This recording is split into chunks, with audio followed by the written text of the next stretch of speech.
Hey, everybody, it's Mark Pattison. I'm back again with another great episode of Finding Your Summit, all about people overcoming adversity and finding their way. And before we get into today's amazing guest, and he certainly fits the theme of the show, I just want to remind everybody you can go to my website, www.markpattisonnfl.com.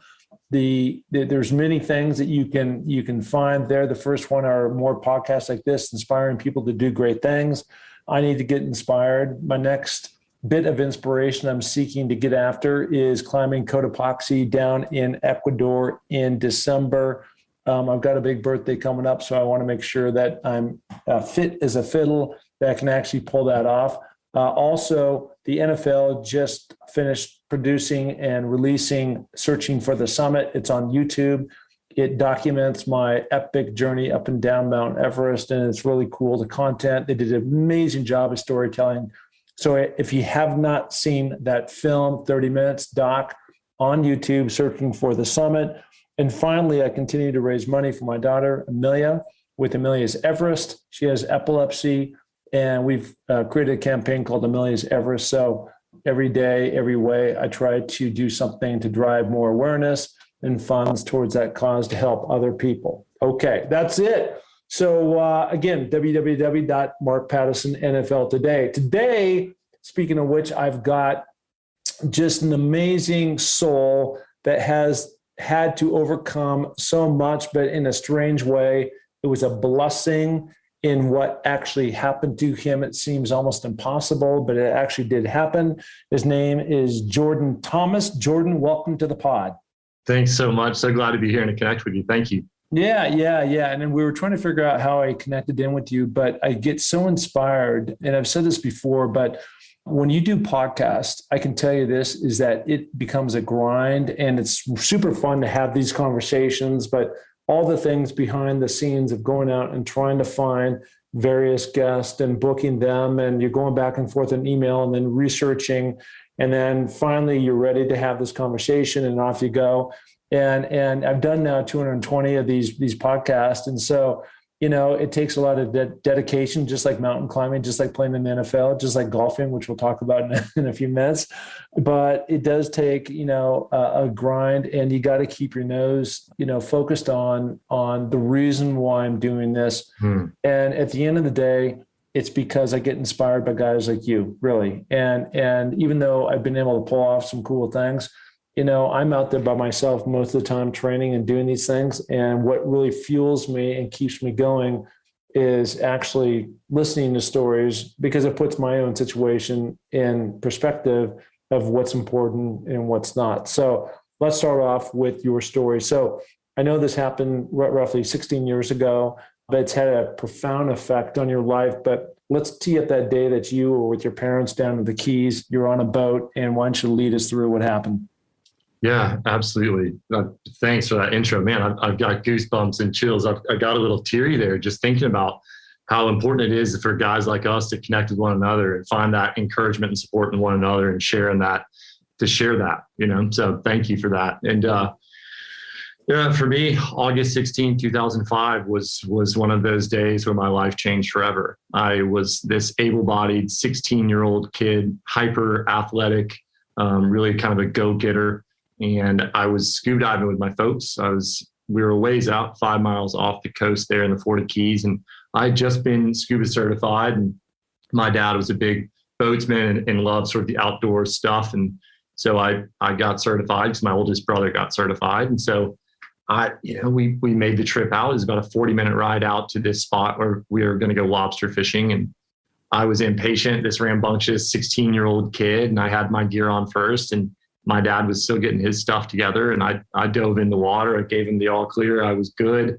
I'm getting pushed away from the boat. And this day, it was really, the wind was blowing hard. It was really choppy. When you're that far out, I mean, the waves are massive, right? So I'm getting pushed away from the boat, and then all of a sudden, I realize I'm getting closer and closer to the boat. And so the boat's listing and rocking from side to side. And my mom, the boat's in neutral. My mom's there at the helm, and she made the decision in an instant to gun the boat. I think the fear was the boat was going to come down on my head, and she didn't want that. And so she thought, I'll just scoot out of the way really fast and we'll be safe. unfortunately, I heard that engine go. I remember looking up and seeing the bottom of the boat, and I heard that roar of the engine, and I felt that sharp pain. And I heard my dad screaming, "Shut it off, shut it off." And I knew what had happened. I looked down, my fins were gone. I saw blood in the water. And I knew, like, right then and there, it became like, I'm sure you can relate given some of your experiences, but it was very much like a movie. Things got slower, things slowed down. And I knew that I was all of a sudden thrown into this life or death situation. Like, there I was, boom. Incredible. Yeah. Wow. Okay. So let's break that down a little bit. So now you're in the water. This boat has kind of spun around. So the back end is now over the top of your feet and essentially sliced off your both feet from the calves down. And you're in the water flailing, and something tragic has happened, and you're just trying to figure it out. As you were telling me that story, I was thinking about your mother, and I've seen some video about your mother, and we'll get into like the play-by-play of what happened after that. But I want to fast forward to, a year, 6 months later, a year later, 5 years later. Did your mom ever carry the guilt of all this? Is she's the one, one thing, she was just trying to protect you from this boat crushing you because of the water. And I've spent a lot of time in the ocean, so I understand what you're talking about and how you could certainly come to that conclusion that you got to move this boat. And then the other side, because she gunned it, probably swung around and clipped you. How has she been with the outcome of what happened to you? Yeah, I mean, obviously it adds a layer of complexity. I mean, it's a tragedy no matter how you face it, right? Yeah. But given that my mom was intimately involved with it, it was really a struggle. I mean, it was really a struggle for her, and she did a lot of work she did a lot of work on the mental health side of things to try to come to terms with it. And I think today, 16 years after the fact, she's in a much better place. It has less charge and less energy, but I still think that there's a sense of guilt and a sense of regret there.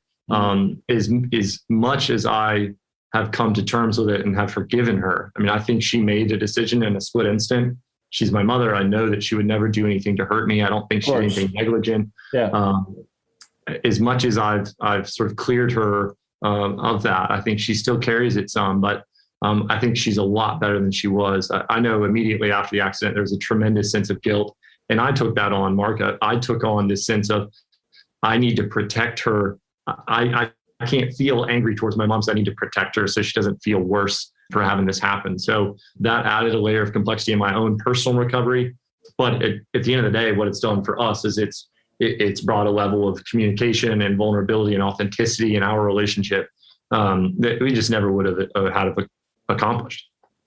And going just a layer deeper than that, I'm just interested in the dynamics when something like this happens, right? Because there's this frenetic sense of, we got to get you out of the water, and now you're 5 miles out. So the next thing is just like, how do we make sure he doesn't bleed out?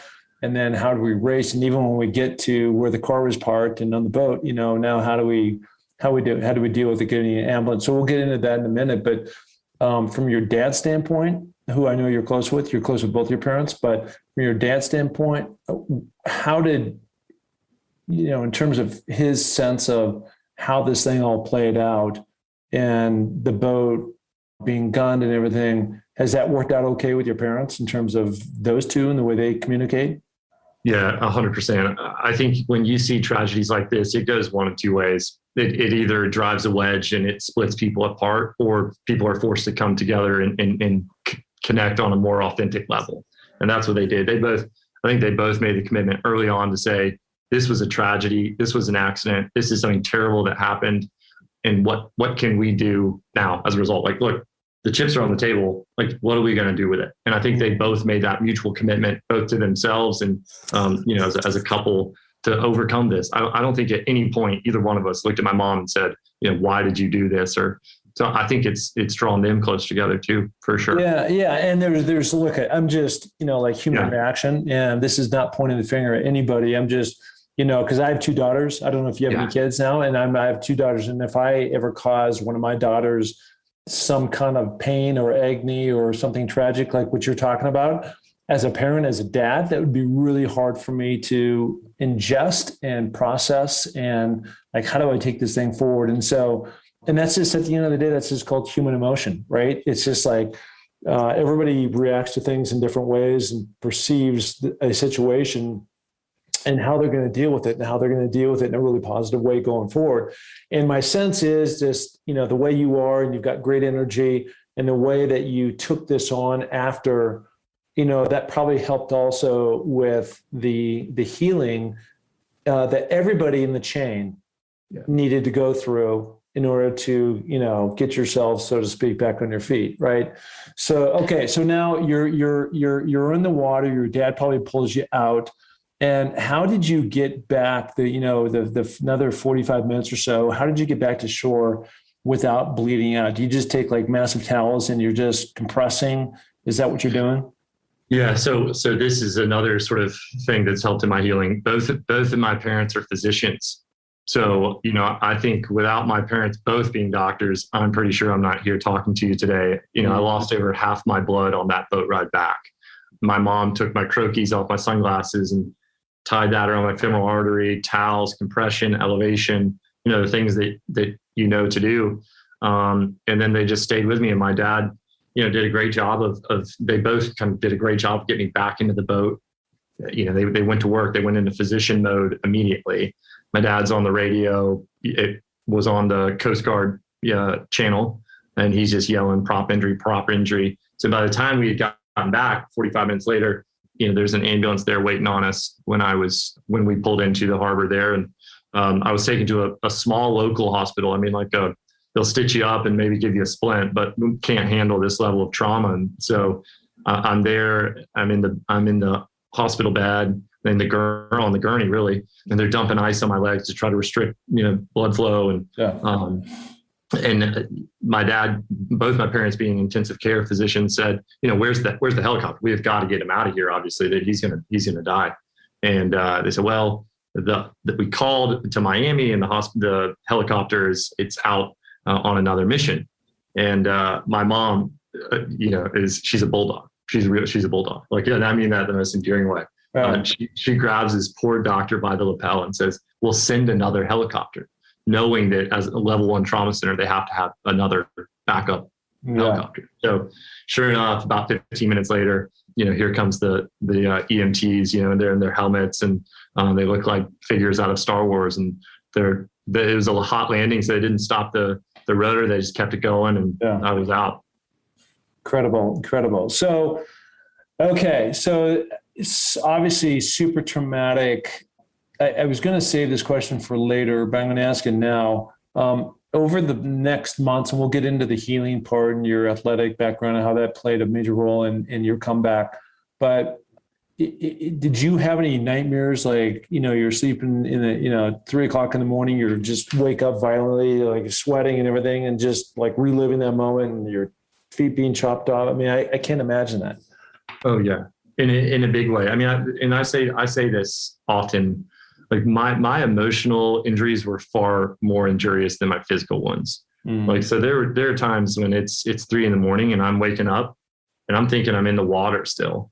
So that survival instinct, that survival mode kicks in. And here I am in my bed, I'm safe, but I'm thinking I'm still in danger. PTSD is a very real thing. And, there's a lot of nightmares, a lot of sleepless nights, a lot of anger, fear, grief, pain, the whole gamut. I went through it. And then moments of intermittent joy, and we'll get into the work of the foundation and that whole perspective and gratitude for being alive. But it was not a smooth sailing and all of it. Yeah. And do you still have that today, or is that, 16 years later today, or are you still dealing with that as we speak?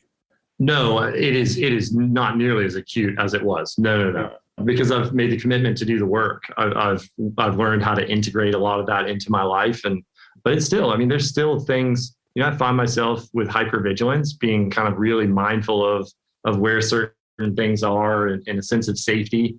But it's way better than it's ever been. But it's still there. It's still something in the back of my head where I think I just look at the world through a different lens, given that my life just turned, instantly upside down and had that level of trauma at that age. Have you been back to that site? Have you been back down the Florida Keys, gotten the boat, gone 5 miles out, scuba dived? Have you gone back and kind of relived that moment?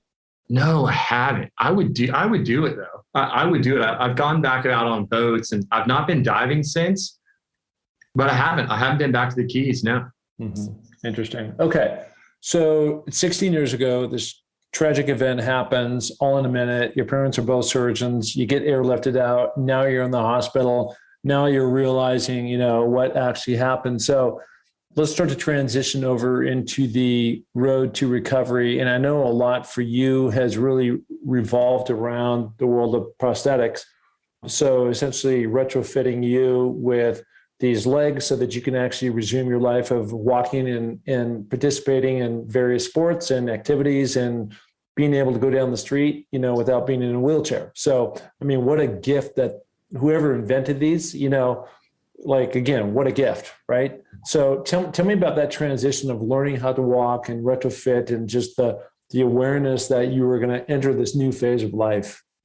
Yeah. The big thing for me, Mark, was I come from a world of privilege. I knew that I was going to have access to the best prosthetic devices that money could buy. Like I knew that was the reality. I came to learn later on that that's not the reality that many kids have, right? So for me, my recovery was made a lot easier because I knew that I'd have access to things. But I knew that I'd have access, but I knew I had to work my ass off in the intermediate time, right? I knew if I worked hard, I knew if I did the stuff that I do on a daily basis, I'd get back to doing things that I love to do, which was like, I wanted to ski again. I wanted to play golf again. I was realistic and I knew that my soccer career was probably over and I wasn't going to be a great basketball player, but those were the things that motivated me each and every day. I was just so committed. And that's the thing. I know it because you've lived this thing, but you find another gear. You find in those moments where it's just you by yourself late at night or wherever you are, when you experience that level of grief and trauma and those depths of despair, there's another gear in there that I never would have found, I don't think, without this type of accident, and I found that. And that's a absolute blessing. And it's amazing that, I think we all have that. I think everyone looks at me and goes, wow, I can't believe you did what you did. And I was like, and my thought is, maybe you just haven't experienced this degree of trauma, even though you've experienced trauma in your own way. One way or another, we've all lost our legs. And I can assure you that. Mine's very visible. My disability is people see it and oh, their first instinct, I think, is to feel sorry. But man, I wouldn't trade it for anything. I wouldn't go back and change it. But we all have a burden to bear. Mine's just a lot more visible. Well, hence the name Finding Your Summit, all about people overcoming adversity and finding their way. And the reason why I said that is because of some of the stuff that I had to go through, through my life. And I just realized that pretty much everybody's had something to deal with. And if you haven't, I can promise you it's coming. So it will. Yep. It will come. And the degree of what that is, not everybody's going to lose their legs or their life or something, but, from losing somebody else to, diseases and all that kind of stuff. It just is the way that, it's the attrition of odds of X amount of people on the planet. And these amount of people are going to have some traumatic event. And at some level, we're all affected by it. So that's just the way it is. So let's talk about one of the things you had mentioned is golf. And I'm only mentioning this because I love golf. And we talked about it at Freddie Couples on the pod yesterday. So look forward to hearing that podcast. But from your standpoint, as you're looking forward and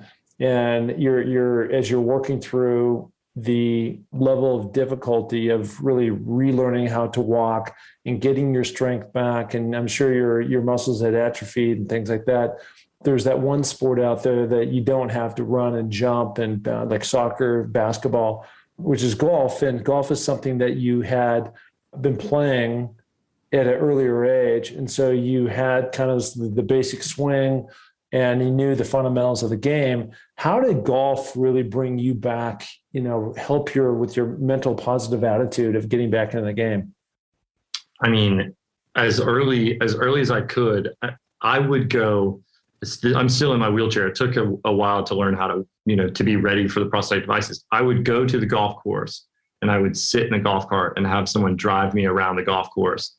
And just initially, it was a safe haven. Like, it is a place that, like, where I feel safe, I feel connected, and I feel comfortable. So even before I was playing, like, that was the place I wanted to be. It wasn't a doctor's office. It wasn't a hospital. It was something familiar and safe. And so for me, initially, it provided safety. And then as I started to walk again and started to play again, I started to recognize, like, wow, I can get back to living the life that I want to live if I'm willing to put the work into it. And so that was sort of the next sort of phase of how golf was oriented and connected to my recovery. Like, I wanted to work hard to no longer hit a 6-iron, 150 yards. I was trying to hit it, and like, it was just this small incremental step. So it was like this really tangible example of, like, hey, you're getting better each and every day, just physically. And then now it's something where it provides me with community in terms of, like, all of the important relationships in my life. Almost all of them come from golf or include golf in some way. And then now also, with my foundation, it's a way for me to connect with people and to share my story and to share the story of the kids that we serve in a way that is way bigger than I ever thought. I was at Pebble Beach 2 weeks ago playing in a Champions Tour event.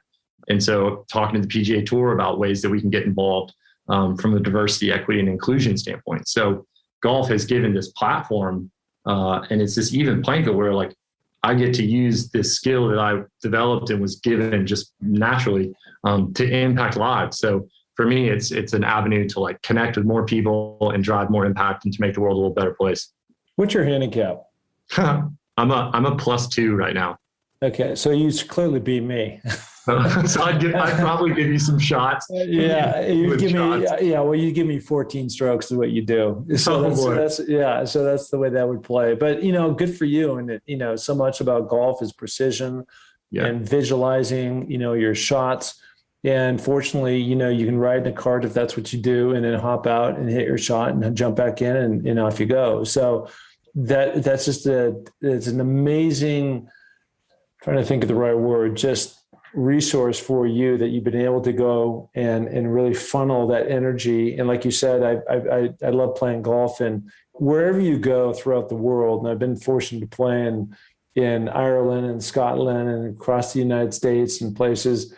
And it seems like the one common element that each one of these, they're all built on these beautiful, serene courses where there's water and there's trees and there's birds flying by and butterflies fluttering. And, it just really puts your mind to ease. And so it's just, I can only imagine that sacred ground for you as part of your healing to where you are today. Yeah, exactly. And that's it. That's exactly it. It is sacred ground, and the game is sacred to me. And I think that's part of my marching orders moving forward is how do I expose more people that don't necessarily look like you and I look to the game of golf, and how do we grow that and expose more people to it? Because it's been a sacred thing for me, for sure. So one of the things you talked about before was, you've been very fortunate to grow up with two parents who are doctors, so a life of privilege. And so you knew that as you continued with your growing, so, this happened 16 years ago, you're 31 now, but, like all of us, you all grow, you get, bigger, stronger, longer, all those things. And because of that, you're not going to always wear the same shoe size, right? Yeah. And so it sounded like, from what I understood, that as you're talking about prosthetics, it works the same way. And so explain kind of the delta, what your discovery, which then led to your foundation. Right. Yeah. So like I said, it was something that I didn't have any awareness around prosthetic limbs prior to my accident. And so the more I met some critical folks early on in my recovery, some young kids that didn't have access to prosthetics. And I was curious. I thought, like, why that kid clearly is further along in his recovery physically than I am. Why is he not walking? His name was Larry. He's an 8-year-old. And I came to learn that prosthetics are prohibitively expensive. Insurance doesn't cover them sufficiently. So insurance will never cover the device that a kid needs to run, or a foot to ride a bike, or a hand to grasp a toy. Like, they don't cover prosthetics sufficiently. So I learned that. I learned that kids get maybe a year, 18 months out of their prosthetic device before they need a new one. And then I learned that there are about 30,000 of them in the United States. And so for me, being still in the hospital, that was inconceivable and it was unacceptable. And so it wasn't, there wasn't a big moment where the angels visited in my sleep and said, you're going to do this incredible thing, with the foundation. For me, it was, this is a problem and I need to be a part of the solution. And that was something that was instilled in me from an early age, like, to whom much is given, much is expected. And you are very lucky to be in the situation that you're in, and you have to use that. Like, that is expected of you. And so for me, it was just a natural, this was clearly a call to action. Like, I have to be a part of this. And so that's what we did. We started the foundation there in the hospital in 2005. And our sole focus initially was, how do we help kids get the prosthetic devices that they need throughout their childhoods? Incredible. So let's tie that in your foundation. So maybe you just said it. I wasn't sure if I caught it, if it was in the hospital and you started your foundation because you saw this gap and you wanted to create the solution for it. But when did you start this foundation? And it sounded like one of the first things that you wanted to do was to have a golf tournament to raise funds for people to come out. And through that, great way for people to participate versus just throw money, but also raise money at the same time towards this great cause. Yeah, exactly. I did. I started the foundation. So my accident was August 16th of 2005, and I started the foundation on the 25th of August, 2005. So 9 days later, still in the hospital, still recovering, didn't have my legs yet, but knew I was going to get it. Like, I knew I was going to have my legs, but I knew that these kids weren't. I knew that they weren't. And that was unacceptable to me. So our first fundraiser was we sold bands for $5. And that was the first way we ever raised money. And then we eventually started having a golf tournament. It was a natural connection to, use my love for the game of golf and the generosity of people that play the game of golf to connect the community. And they showed up in spades. And that was our first major fundraiser, was a golf tournament in Chattanooga. And what does your life look like today? Is that 100% of what you do, or do you have other things in your life that you do this and you also do that? Yeah. So I do some investment stuff on the side that really sort of pays the bills and takes care of the mortgage and whatnot. But my main day-to-day is all JTF and all the foundation. So, I'm putting my legs on in the morning and I'm finding ways to advocate and to go out and to be sort of a voice for this voiceless population. So how do we go about better serving these kids? We have 74 kids now that will serve until they're 18 years old. And so I'm constantly looking how to grow that number, how to fundraise. And then I think ultimately for me, what's really interesting is, given that insurance companies don't cover prosthetics sufficiently, I think there's got to be a way through policy and legislation to hold insurance companies accountable and say, hey, this is something prosthetics are not a luxury, it's a necessity. We've got to hold insurance companies accountable and say, you need to cover prosthetics sufficiently for kids. It's just common sense. Yeah. The thing I love about that story too, is that you don't just give a kid a grant, right? Like you said, the insurance companies might give up to $5,000, but they cost 18. You're following that trajectory up until they're 18 years old. And so they can afford to have these legs, and they can be encouraged, and they can look forward to something as they move through the cycle of their life, with a promissory of like, you're going to be taken care of.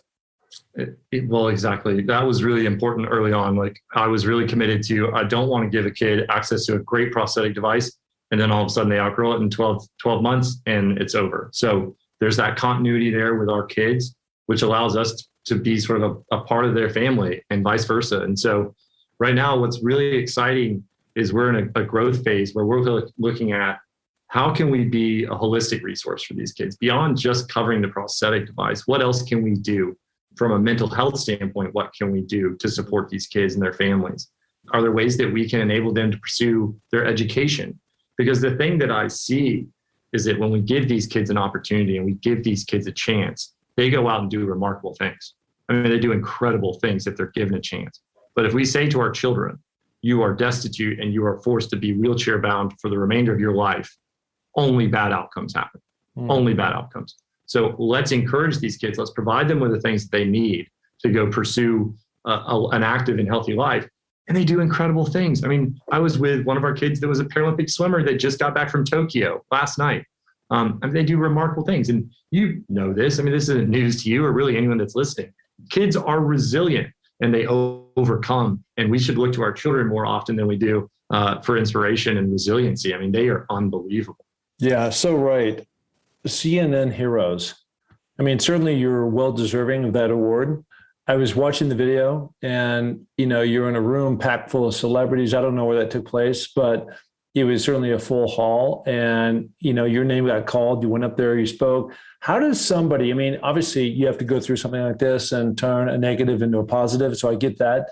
But how do you even get on the radar for being picked to be a recipient of a CNN Hero Award?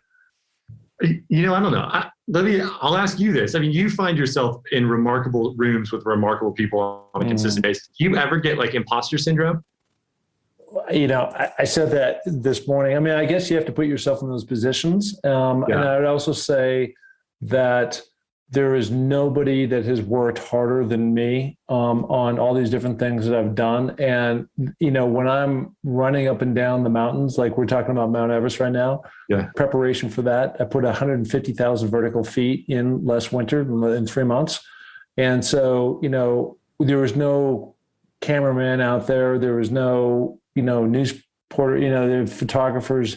I mean, it was me out there doing the hard work every single night, day in, day out. And so, I guess the harvest of those relationships that I have today, or maybe some of the press that I've gotten, the NFL just doing the film documentary on my Everest journey, I didn't ask for any of that stuff. It's just because of doing and then giving back, in my case, to my daughter and partnering with an organization here called Higher Ground has just put me in the position to do that. But there was never a conscious thing of like, how am I going to get attention or how am I going to like get a movie out of this deal? There was never that. It was just fulfilling what I love to do. And that's it, period. And that is because of doing that passion with purpose. It's put me in those positions to be in the room with those certain folks.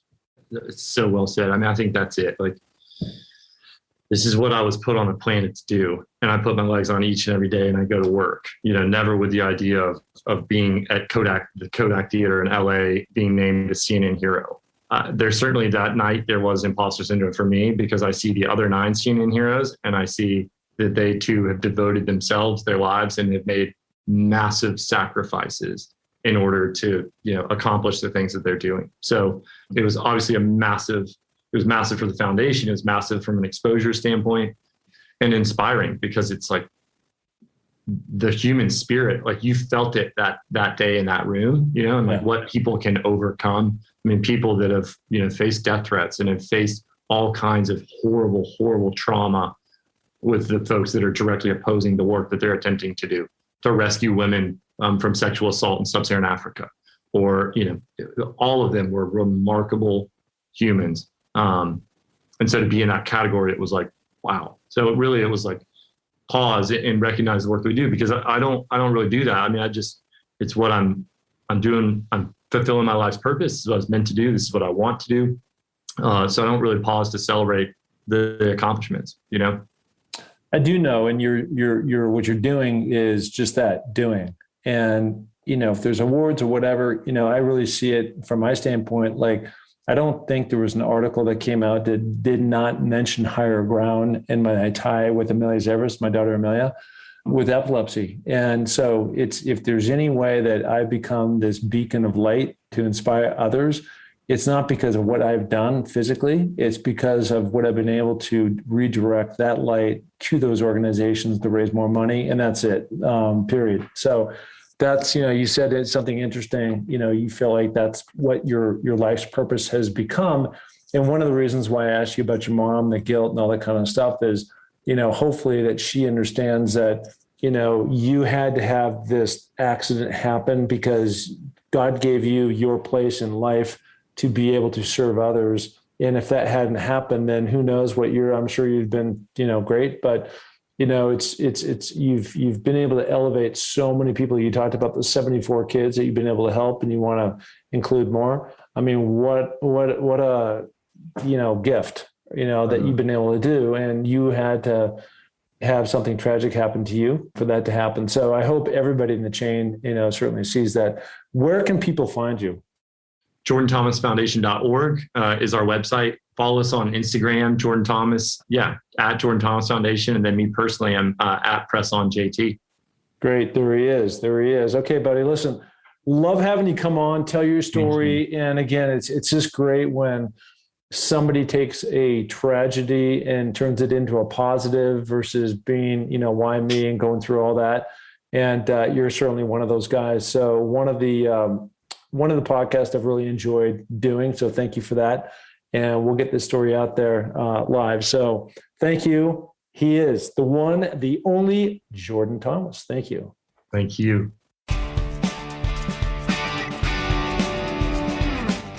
Hey, and thank you so much for listening to the Find Your Summit podcast. We are so glad to have you along for this journey. And if you enjoy the show, please tell a friend, share it on iTunes, spread it to the planet. We're looking to broadcast this to every person that is out there because, as you know, everybody has their own summit that they're going after. Okay, if you're looking to follow my journey, you can find that through my social links on markpattisonnfl.com. That's Mark, M-A-R-K, Pattison, P-A-T-T-I-S-O-N, NFL.com. So, until the next podcast, just remember, clear eyes, full hearts, and remember, it takes a little more to make a champion, so make it happen. Thank you. Bye.